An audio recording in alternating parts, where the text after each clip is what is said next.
माया के बंधनिया टूटबे करी। কেউ বলতে পারলেন না? মায়ারি বাঁধন ভেঙে যাবে একদিন। ওইটা কি আমি ভোজপুরিতে কইছি? माया के बंधनिया छूटबे करी, एक ही दिन ये जगवा छूटबे करी हो भैया, छूटबे करी। माया के बंधनिया टूटबे करी, एक ही दिन ये जगवा छूटबे करी हो भैया, छूटबे करी। ना जानी कब आ जाई संदेशावा, छोड़े के पड़ी वो दिन माया वाला देसावा। ओ दिन सब गुमान तोहार टूटबे करी हो भैया, टूटबे करी। ओ दिन सब गुमान तोहार टूटबे करी हो भैया, टूटबे करी। एक ही दिन ये जगवा छूटबे करी हो भैया, छूटबे करी। केकरा खातिर धाना रातान जुटात बाड़ा, घोड़ा हाथी महलत महला बनावत बाड़ा। কার লেগে এত ধন সম্পদ জমা করছেন? কার লেগে মহল আর মহল বানিয়ে চলে দিচ্ছেন? আচ্ছা, বেনামিতে আল্লাহ। আবার একজন মিম্বার হয়েছে, 5টা মিম্বার হলো। এই আল্লাহ, তুমি আমার বোনকে তুমি মিম্বার হিসাবে কবুল করে নাও। এই আল্লাহ, মনের আশা পূরণ করো, যে আশায় উদ্দেশ্যই দিয়েছে মৌলা, তুমি মনের উদ্দেশ্যকে পূরণ করো। আল্লাহুম্মা সাল্লি আলাইহা, আল্লাহুম্মা বারিক আলাইহা, আমিন, আল্লাহুম্মা আমিন। কেকরা খাতির ধন রতন जुटात बाड़ा, घोड़ा हाथी मोहलत महला बनावत बाड़ा। एक दिन सब यही जे छूटबे करी हो भैया, छूटबे करी। एक दिन सब यही जे छूटबे करी हो भैया, छूटबे करी। माया के बंधनिया टूटबे करी,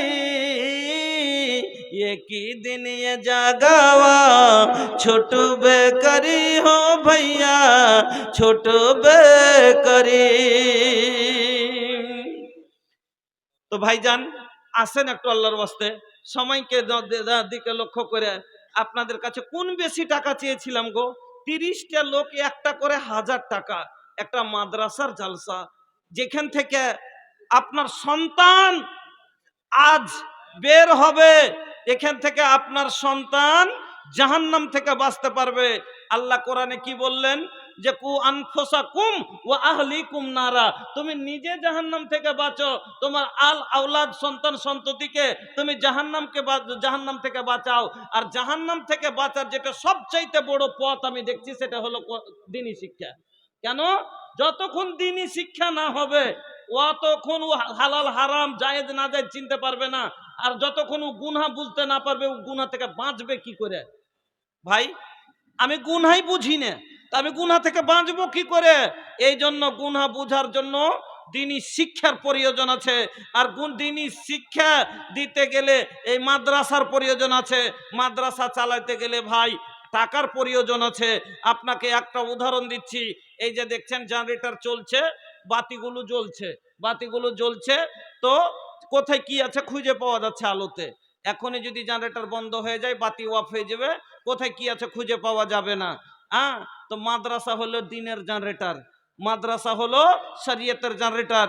এই মাদ্রাসা থেকে মাদ্রাসা চলছে বলে কোরআনের বল জ্বলছে, আপনার অন্তরকে আলো করছে। এখনই বন্ধ হয়ে যাক, আপনি হালাল হারাম জায়েজ না জায়েজ কিছুই চিনতে পারবেন না, কিছুই খুঁজে পাবেন না। এখন কোথায় কি শরীয়ত শরীয়ত ছোট মোটো কথা লয়, শরীয়তে অনেক জিনিস আছে ভাই। আপনার একটা জীবন অতিবাহিত করতে আপনার কত প্রয়োজন। গোসল, একটা লোক জীবনে পাক হবে নাপাক হবে, নাপাক হতে গেলে একটা লোক ফরজ গোসল করা লাগবে, ফরজ গোসল করতে গেলে ওর কয়টা ফরজ আছে, সুন্নাত কি আছে, কিভাবে পাক হওয়া যায়। পাক যখন না হবে ওর নামাজ হবে, উজু হবে না, উজু না হলে পাক, উজুর সুন্নাত না জানলে, তারতিব না জানলে, ফরজ না জানলে, ওইভাবে উজু না করলে উজু হবে না, আর উজু না হলে নামাজ হবে না, নামাজ না হলে নেকি হবে না, আর নেকি না হলে ভাগ্যে জান্নাতও হবে না। এলেগা ভাই দ্বীনি শিক্ষা প্রত্যেক মানুষের জন্য আল্লাহ ওই জন্য ফরজ করেছেন। আল্লাহ রাসূল বললেন যে তালাবুল ইলমে ফরিজাতুন আলা কুল্লি মুসলিম, প্রত্যেক নর নারীর জন্য ফরজ। কেন? ওকে জীবন বাঁচতে গেলে ওকে শিখতে হবে, ওকে সবই। কেন? একটা মানুষ জীবনে কতবার নাপাক হবে, ওকে পাক হইতে হবে। পাক হইলে পারে ওর যে আছে তাহলে কোনো ইবাদত কবুল হবে। তো ভাই বন্ধুরা আমার, সন্তানকে না পড়াইলে আমি যেটা দেখছি আমার নিয়ত হিসাবে, আমার দু থেকে যে আল্লাহ যে কোরআনে বলেছেন যে তুমি নিজে জাহান্নাম থেকে বাঁচো, তোমার আল আওলাদকে জাহান্নাম থেকে বাঁচাও। জাহান্নাম থেকে বাঁচার যেটা সবচাইতে বড় যেটা রাস্তা আমি দেখতে পাচ্ছি সেটা হলো দ্বীনি শিক্ষা। দ্বীনি শিক্ষা না হলে সন্তানকে বাঁচাইতে পারবেন না জাহান্নাম থেকে। কারণ একটা লোক যখন জানবে যে এর বিষ এটা, তখন ওই জিনিসটা থেকে বাঁচার চেষ্টা করবে। শিং মাছ দেখেছেন তো? শিং মাছ একটা গটি, আপনারা একটা গটি মাছ আছে, গটি মাছ বলেন না কি মাছ বলেন ওগুলো, গটি মাছ বলেন। একটা শিং মাছ আছে, একটা গটি মাছ আছে। হ্যাঁ, এবার গটি মাছটাকে দেখে একটা লোকের আগে, বাচ্চার আগা দিকে রেখে দেন। হ্যাঁ, গটি মাছটা একবার খাপ করে এইভাবে ধরবে, আর শিং মাছটা ধরতে যাওয়ার আগে খালি এই করবে। কেন? ওর বিষ জানে যে একটু কাটা বিধে দিলে, একটু যদি খালি দিয়ে আল দিয়ে দেয় তাহলে এক বেলা ব্যথা হবে। এই জন্য ওকে ধরার আগে ও ভাববে, কাঁপবে, বুঝবে। ওই রকমই শরীয়ত যখন ও শিখতে পারবে তখনই যে আচ্ছা ও গুনাহ যখন বুঝবে তখন ও গুনাহ থেকে বাঁচতে পারবে। ভাইজান, মাদ্রাসা জীবনে অনেক বলার কথা আছে ভাই। কেন এদিকে 11টা বেজে গেল, অল্প কিছু সময় বেঁচে আছে, বলার মনে অনেক কথা আছে, কিন্তু আপনাদের দানের দিকে তাকিয়ে যা দেখছি মনটা খুব ভেঙে গেল ভাই। 30টা লোক এত বড় এলাকার ভিতরে একটা করে 1000 টাকা দেওয়ার মতো লোক পেলাম না গো। আফসোসের মতো কথা, জীবনে প্রথমবার এরকম আফসোস হচ্ছে। জীবনে প্রথমবার দেখছি এরকম যে এত বড়। আলহামদুলিল্লাহ, গাঁ দিয়ে আসলাম, গ্রাম দিয়ে পুরোটা দেখলাম, মাশাআল্লাহ, দুতলা তিনতলা বাড়ি, কি শানদার বাড়ি, দেখে জি ভরে গেল। শহরের মতন জায়গা, শহরই একবারে। কিন্তু আলহামদুলিল্লাহ, কে চাকরিতে আছে, কে ব্যবসাতে আছে, নিজের বাড়ির খরচের দিক দিয়ে মাশাআল্লাহ দিনে 2000 খরচ করতে পারছেন। কিন্তু সে সন্তানের জন্য, সন্তানকে জাহান্নাম থেকে বাঁচার জন্য, এক মুসলমান, আপনার সন্তান পড়ে না, আমি মানলাম আপনার সন্তান পড়ে না, আপনার কোনো মুসলিম ভাইয়ের সন্তান তো পড়ছে। আর মুসলিম ভাই আপনার ওটা একটা ভাই, আর এক মুসলিম অন্য মুসলমানের জন্য আয়না, এক মুসলমান অন্য মুসলমানের জন্য যে আছে তাকে একটা কাল বুনিয়ান, একটা ইটের মতন, যে এক ইট অন্য ইটকে তার জড়িয়ে রেখে আচ্ছা মজবুত করে, ওরকম আপনাকে। আর আল্লাহ রাসূল একটি হাদিসের ভিতরে বললেন যে যেটা তুমি নিজে ভালো মনে করো, আর তুমি অতক্ষণ পর্যন্ত কামিল মুমিন হতে পারো না যতক্ষণ তোমার নিজের পছন্দ অন্যর পছন্দকে নিজের পছন্দ না ভাববে। তো ভাই, আপনি নিজে বাঁচতে চাইছেন, কেন ওই লোকটাকে বাঁচাতে হবে না? এখানে মানলাম গরিবের সন্তানেরা পড়ছে, তবে গরিবের সন্তানেরাকে আল্লাহ বাঁচাইতে হবে না ভাই? আসেন ভাই, আসেন। এর থেকে আর বেশি বুঝাবার কি থাকলো যে আপনাকে কি দিয়ে বোঝাবো?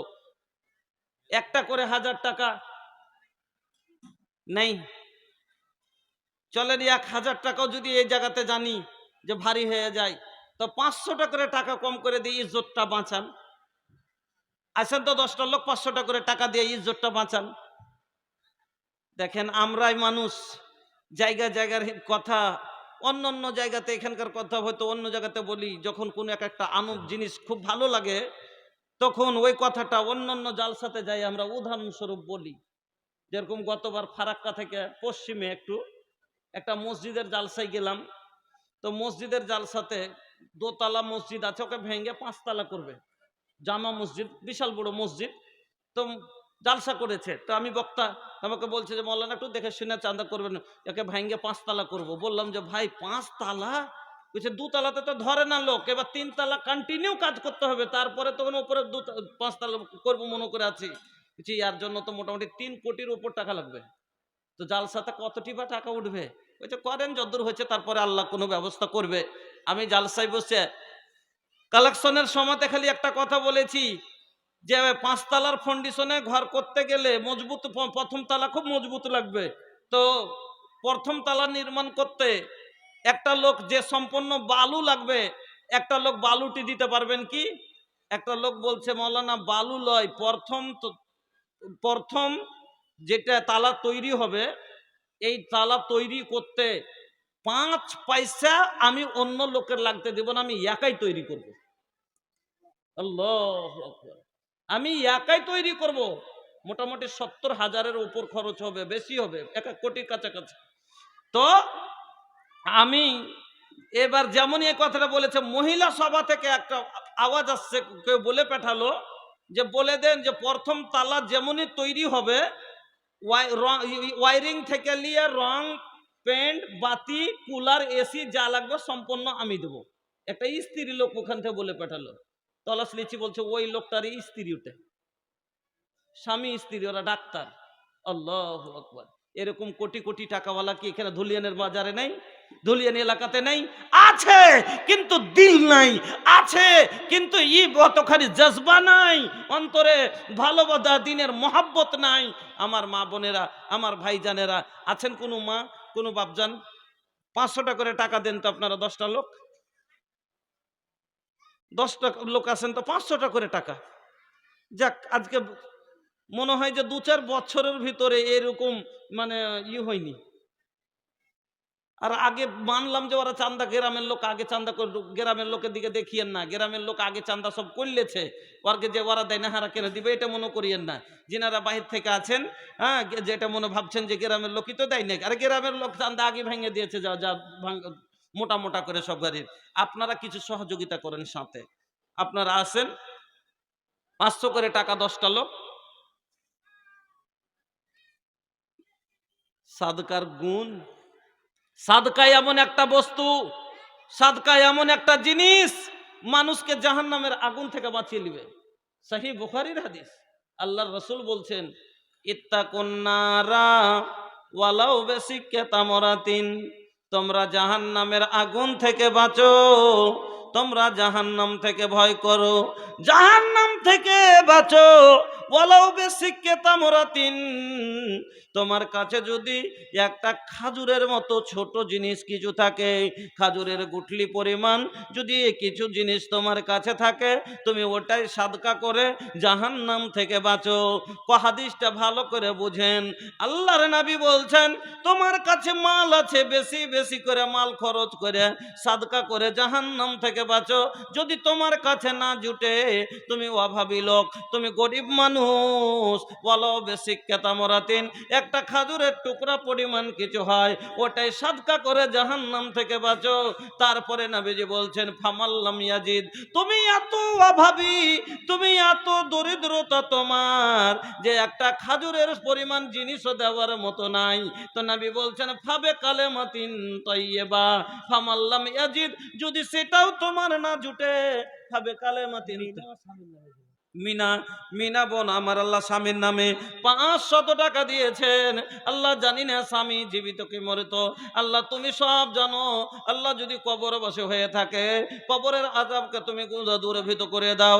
এই আল্লাহ কবরকে গুলে গুলজার করে দাও। আর যদি কোনো অসুবিধা অসুখে থাকে আল্লাহ দূর করে দাও। আল্লাহ মিনা বোনকে তুমি সবরে জামিল দান করো।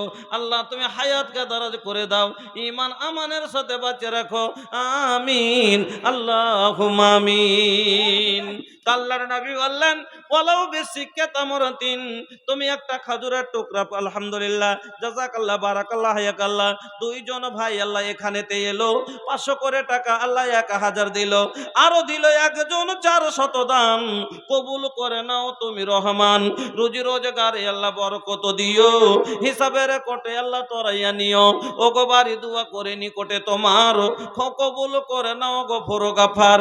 দাদা দাদি, নানা নানি, ভাই আর বোন, যত গেছে কবরে আত্মীয় স্বজন, সকলেতে ক্ষমা করো তুমি রব্বানা, মাফ করে দাও আল্লাহ জীবনের গুনাহ, আমিন আল্লাহুম্মা আমিন। আচ্ছা, এটা স্বামীর জন্য